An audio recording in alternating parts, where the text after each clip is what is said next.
Part 4. He could feel his horse's agitation through his feet. Even a trained warhorse knew it was because it was a warhorse that the beast knew it was riding into death. There were only 4 or 5 of the enemy surrounding the village, so there was a large gap between each of them.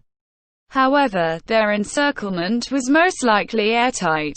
In other words, they had set a trap for him, and if he sprang it, he would die. Even so, Gazef was still determined to break through them. No, going by the present circumstances, a forceful breakthrough was the only choice for him. He had no chance against him in ranged combat. If he had skilled archers by his side, it would be a different matter. If not, he had to avoid a long-range battle with magic casters. Fighting a defensive battle would be even more stupid. It would be one thing if they had stone-walled houses or a sturdy fort to fight from, but he had no confidence at all in the ability of wooden walls to stop magic. For all he knew, both Gazef and the houses might go up in smoke together. Therefore, the last tactic he could use was a thoroughly unethical one. That was to say, he would have to shift the theater of battle into the village and draw Ainzulgaon into the fight, thus forcing his involvement. But if he did that, it would completely defeat the purpose of coming here in the first place. Therefore, Gazef had to put himself into danger, hit the enemy hard and draw in the sentries from around the village. After that, fall back immediately. Do not hesitate and miss your chance to flee. After hearing the energetic replies from behind him, Gazef frowned. How many of the men here would be able to go back alive? They were not any more talented than ordinary people. Nor were they born with superpowers or special talents. They were just a group of men who had trained hard under Gazef. Losing the fruits of his labor here would be a terrible waste. Gazef was going to make a stupid, senseless sacrifice, and his men were going to follow him into it. He wanted to apologize to these men, that he had drawn in with him, but once he turned around and saw them, those words died in his mouth. What he saw were the faces of true warriors, fearless men who knew where they were headed and who had swallowed any complaints about the matter. There was no need to apologize for the looks on his men's faces, that look which said that they knew they were riding into danger, but they would go into it regardless. One by one, the men shouted to the embarrassed Gazef, "Don't worry, warrior captain. Yeah, we all came here of our own free will, to fight and die by your side, warrior captain. Please let us protect our country, our people, and our friends." There was nothing left to say. Gazef returned their shouts with a thunderous cry.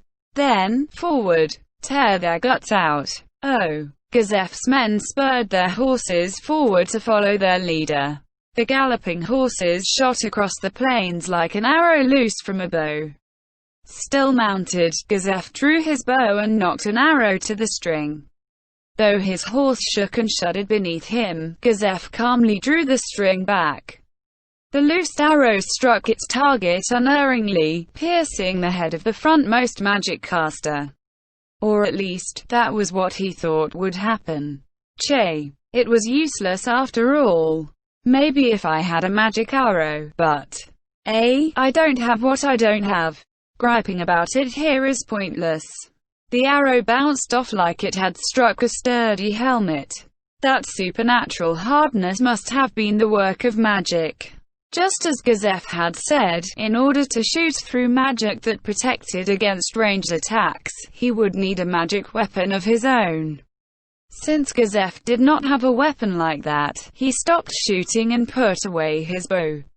The magic casters began their counter-attack, and cast their spells. Gazef focused his energies, and took a stance in order to resist their magic.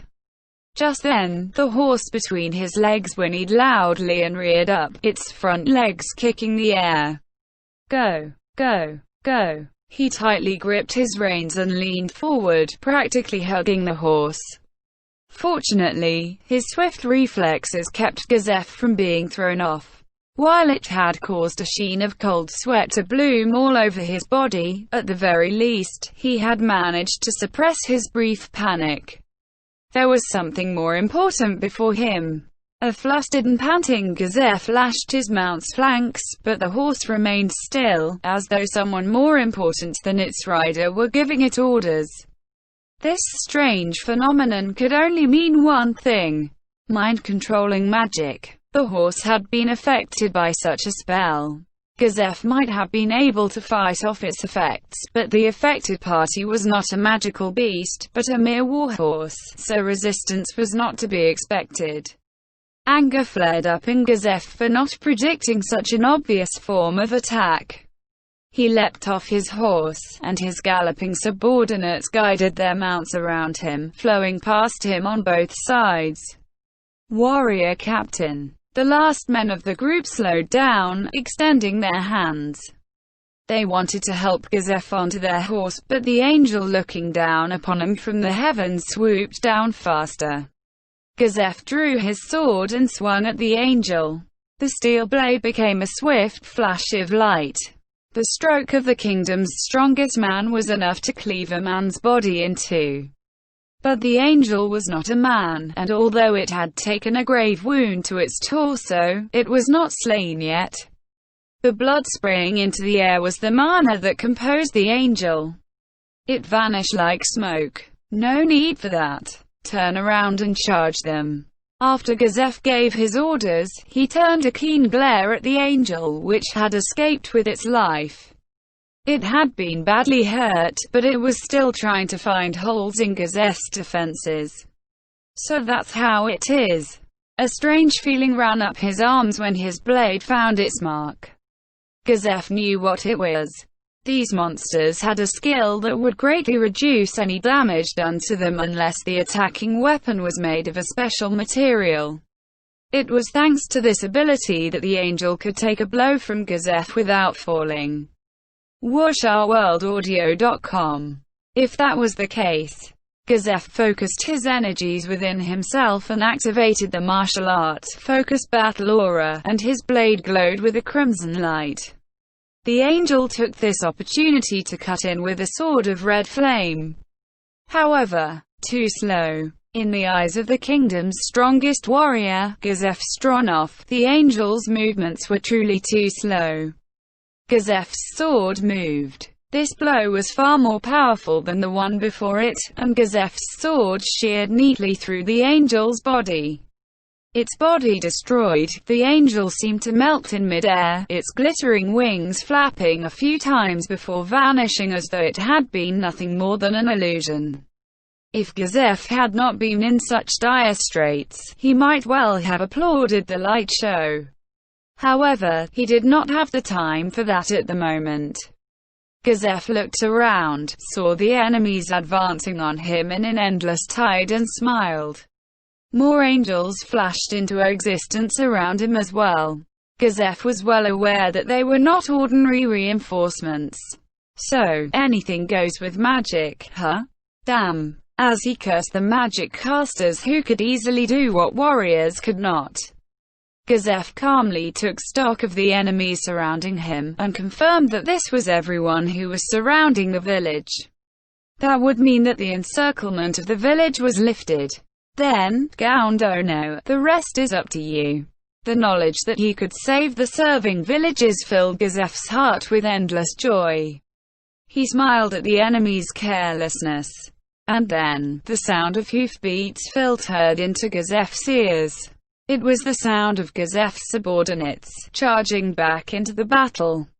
I told you to scatter once the blockade went down. Truly, you're a bunch of fools.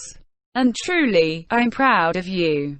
Gazef sprinted forward. This might well be the best and only chance to end the battle. Judging by the speed of the horsemen, the enemy magic casters would need to focus all their attention on them. He would take advantage of this opportunity to cause chaos in their ranks. That was the only way. His men's horses whinnied and reared up, just like Gazef's horse did. Several people moaned in pain as they were thrown off their horses, and the angels took the chance to press the attack. Although his subordinates were on par with the angels in terms of fighting power, the latter had special abilities which the former did not possess, and Gazef's men were soon plunged into dire straits. As he had expected, more than half of his men were fighting desperately for their lives. The spells of the magic casters only made things that much worse for them. His men fell to the ground, one after the other. Gazef averted his eyes, and ran forward again. His target was the enemy commander. He did not think the enemy would retreat if the commander went down, but that was the only way to save everyone. Over 30 angels put themselves in Gazef's way as he charged. He frowned as he saw the heavy defenses ahead of him. Out of my way. Gazef activated his trump card. Heat bloomed from his hands, and spread to envelop his entire body. Gazef broke the limits of his physical body and stepped into the realm of heroes. In addition, he activated several martial arts at once. One could call those a warrior's magic. Gazef glared at the 6 angels surrounding him. Sixfold slash of light. This was a martial art that struck as fast as light. In one move, he hit the 6 angels around him. All 6 of them were cut in half, dissolving into motes of light. The reinforcements from the slain theocracy gasped in surprise, while Gazef's men cheered. Although his ultimate attack made his arms cramp up, it was not enough to decrease his fighting effectiveness. Then, as though ordered to drown out the cheers, a huge wave of angels swept in, and one of them lunged at Gazef with its flaming sword. Instant counter. Gazef used his martial art just as the angel swung, and his body blurred away like mist. Halfway through its attack, the angel took a hit from Gazef. That hit reduced it to glittering dust. But Gazef's offensive did not end there. Flow acceleration. With fluid, graceful moves, he dispatched the angels one after the other. His ultimate attack took down 2 more angels again. This splendid display of martial technique inspired Gazef's men and gave them a ray of hope. But the theocracy's troops would not allow that to happen, and their commander erased that hope with mockery. Well done. However, that is all you can do. Clerics who have lost your angels, summon new ones. Focus your spells on Stronov. The heat which had been building in the air immediately cooled off. This is bad. Gazef took down another angel as he muttered to himself. It would seem there would not be any more cheering no matter how many angels Gazef slew, since his men were worrying about the enemy coming at them. They were superior in numbers, equipment, training, and individual ability. The sole weapon of Gazef's beleaguered men, their hope for victory, was gone. After unconsciously evading an incoming sword, Gazef counterattacked, and destroyed an angel in one hit. However, the enemy he was aiming for was still far away. Although his subordinates hoped otherwise, they need magic weapons to break through the angel's damage reduction. They did not know how to use the focus battle aura martial art like Gazef could, and without magic weapons, even if Gazef's men could injure the angels, they could not finish him off. They were at their wits' end. Gazef bit his lip, and continued slashing. His record for the most consecutive uses of his ultimate attack, sixfold slash of light, was rapidly increasing. A warrior like Gazef could use 6 different kinds of martial arts at once, and combined with his hidden ultimate attack, that made 7 martial arts at once. Until now, he had been using martial arts to improve his physical attributes, fortify his mind, improve his magic resistance, temporarily render his weapon magical, as well as another technique that he used on hitting an opponent. That made 5 martial arts. The reason why he had not pushed himself to the limit and used all 7 at once was because powerful martial arts depleted one's concentration. In particular, the sixfold slash of light required 3 times the focus of his other techniques. Gazef had 2 ultimate attacks like this, but he could only use them with 4 other martial arts at the same time. He could easily defeat an angel with those techniques. But even if he struck them down, more of them were summoned anew. As long as he did not defeat their summoners, they would call up more angels to face him. While trying to run the opposition out of mana was an option, Gazef would probably tire before that. The truth was, Gazef's arms were growing heavier and heavier, and his heart was racing. Instant counter was a martial art that forcibly corrected the body's balance after making an attack, resetting it to before the blow was struck. While that meant that the practitioner could immediately attack again, the forced reset of the body would place immense strain on it. Flow acceleration was a martial art that increased the speed at which one's nerves functioned, increasing one's attack rate. However, that technique created fatigue in the brain. And then, there was the ultimate attack, the sixfold slash of light. Using them put a great burden on the body, but without them, he would have no chance at all.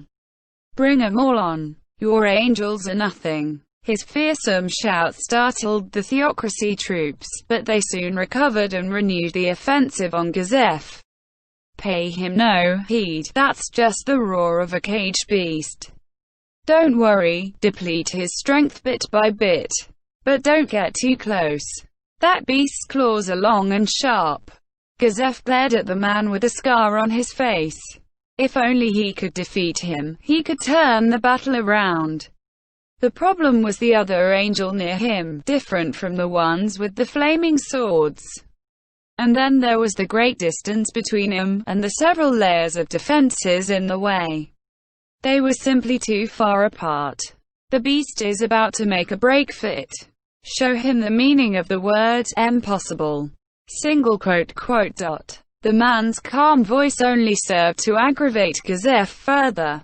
Even if he stepped into the realm of heroes, Gazef could not win with his refined melee techniques alone. Still, so what? If that was the only road available to him, then he would have to charge down it with all his might. As the strength returned to his eyes, Gazef began his charge. However, the road ahead was hard, like he had expected. The angels loomed before him, one after the other, swinging their swords of scorching red flame. As he evaded and counterattacked and destroyed the angels one after the other, Gazef suddenly felt an intense pain. It felt like he had been struck hard in the belly. As he looked in the direction of the pain, he saw a group of magic casters casting a spell of some sort. Well, if you're priest, you should act like it. How about a little healing over here? As though to answer Gazef's jibe, an invisible force smashed into Gazef's body. Though the enemy used invisible attacks, Gazef was confident that he could avoid them by reading traces in the air and the looks on his opponents' faces. That might even have worked, if there were only a few of them. However, against 30 of those attacks, there was nothing he could do. Just keeping his sword in his hands was taking all his strength. The pain filled his whole body. He had no idea where it was coming from, only that it was so great, it almost made him collapse. Gah! The taste of steel welled up in his throat, and Gazef spat a mouthful of fresh blood. The sticky ichor welled out of his mouth and stained his chin. Gazef's legs were shaky after that barrage of invisible blows, and now an angel was swinging its flaming sword at him. He could not avoid the blow, and it struck his armor. Fortunately, it deflected the sword, but the impact traveled through the breastplate and deep into his body. He swung wildly at the angel, but his poor balance meant that the angel easily evaded the attack. Gazef's sword trembled in his hands as he gasped for breath. The fatigue that filled his body seemed to be whispering into his ear, telling him to just lie down and rest. The hunt has entered its final stages. Do not let the beast rest. Order your angels to attack consecutively. Even though Gazef desperately wanted a moment to recover, the angels surrounding him obeyed their masters and mercilessly attacked him, one after the other. He somehow evaded the attack from behind, and parried a thrust from the side. He used the strong angles of his armor to deflect an angel's charge from above. Gazef wanted to counterattack his foes, but he was greatly outnumbered. As his strength diminished, he could only take out one opponent at a time, since he lacked the stamina to use martial arts. As his subordinates fell, one by one, the enemy's attacks were concentrated on him. With no way to break through the enemy's encirclement, he felt death closing in on him. His concentration faltered, and he nearly fell to one knee. He desperately tried to refocus so he could fight. The invisible impacts came again, striking the tottering Gazef. The world before him shook mightily. Not good. Gazef used all his strength to try and maintain his balance. However, something seemed wrong with his body, and the strength that should have held him up was nowhere to be found. The itch of touching the grass spread through his body, and Gazef realized that he had fallen. He struggled to rise again, but his body betrayed him. The angels' swords meant death for him. Now, finish him off, but do not send in one angel. Use them all to ensure he is dead. Yes, he was dead. His well-trained hands were shaking uncontrollably, and he could not pick up his long sword. Even so, he could not give up. His gritted teeth made creaking sounds. Gazef was not afraid of death. He had taken many lives in the past, so he was prepared to meet his end on the battlefield. Like he had told Ains, he was hated by people. That hatred became a sword that would one day pierce his body. But he could not accept an end like this. They had attacked several villages and murdered defenseless, innocent villagers, all to lure Gazef into a trap. He could not allow himself to die at the hands of honorless dogs like this, and he could not bear his powerlessness. Gah! Don't look down on me! He shouted with all the strength in his body. Blood dribbled out the side of his mouth as Gazef rose to his feet. A man who should have been powerless to stand now stood proudly, the mighty force of his presence forcing back the angels that surrounded him. Ha! Ha! Just getting to his feet had him panting heavily. His mind was a blur and his body felt like it had turned to mud. But he could not lie down. If he lay down, all would be lost. This little bit of pain he felt could not compare to the suffering of the dead villagers. I am the warrior captain of the Riesti's kingdom. I am a man who loves and defends his country. How can I lose to bastards like you who stain my country with your footsteps? He was certain that Great Man would protect the villagers. Then, what he should do was defeat as many of the enemy as he could, so the people would not meet the same fate as all the others. Protecting the future people of the kingdom. That was all he wanted to do. You will die here because all you can do is babble that nonsense, Gazef Stronov. Gazef glared at the enemy commander as his cruel mockery reached his ears. If only you had abandoned these villages on the border, you would not be dying here. You probably don't know, but your life is far more valuable than even 1,000 of these peasants. If you truly love your country, you should have abandoned them to die. You and I will never see eye to eye. Let's go. What can that body of yours do? Cease your pointless struggles and lie down quietly. As a final act of mercy, I will kill you without drawing out your suffering. If you think I'm helpless, then why don't you come? Take my head. It should be easy. If I'm like this, right? HMPH. You're all talk. It looks like you still want to fight. Do you think you can win? Gazef simply stared straight ahead, his hands trembling as he gripped his sword. He focused on the enemy in front of him, ignoring the angels surrounding him. What a pointless effort. Truly, you are an idiot. After we kill you, we will then massacre the villages you saved. All you have done is bought them a fear-filled stay of execution. Coup. Kuh. Coup. Gazef was smiling brightly. What's so funny? HMPH, you fool. In that village is a man who is stronger than me. His power is unfathomable, but he could take you all out by himself. Trying to kill the villages he protects is impossible for you. Someone stronger than the kingdom's greatest warrior. Do you think boasting like that will do you any good? You truly are an idiot. Gazef was still smiling. What kind of look would Negan have on his face when he met that inscrutable man called Ainz-Gaun? Seeing that would probably be the best gift Gazef could receive before heading off to the afterlife. Angels, kill Gazef Stronov. Countless wings moved in response to that cold, cruel order. Gazef steeled himself, preparing to run forward, when suddenly a voice came past him. Looks like it's about time to switch. The scenery before Gazef changed, and he was no longer on that blood-soaked plain. Instead, he was in the corner of what looked like a simple village hut. There were worried-looking villagers all around him.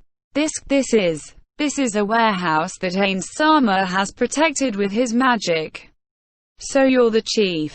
Gaun Dono does not seem to be here. No, he was here just a moment ago, but he seems to have vanished without a trace, and in his place, you appeared, Warrior Captain Sama. I see, so the voice in my head was. Gazef allowed himself to relax. He would have no part to play in what would come next. Gazef collapsed to the ground, and the villagers hurriedly drew closer. The 6 scriptures. They were an enemy that even Gazef Stronov, the strongest warrior in the region, could not hope to defeat, yet, he could not even begin to imagine that Ainz would lose. End chapter.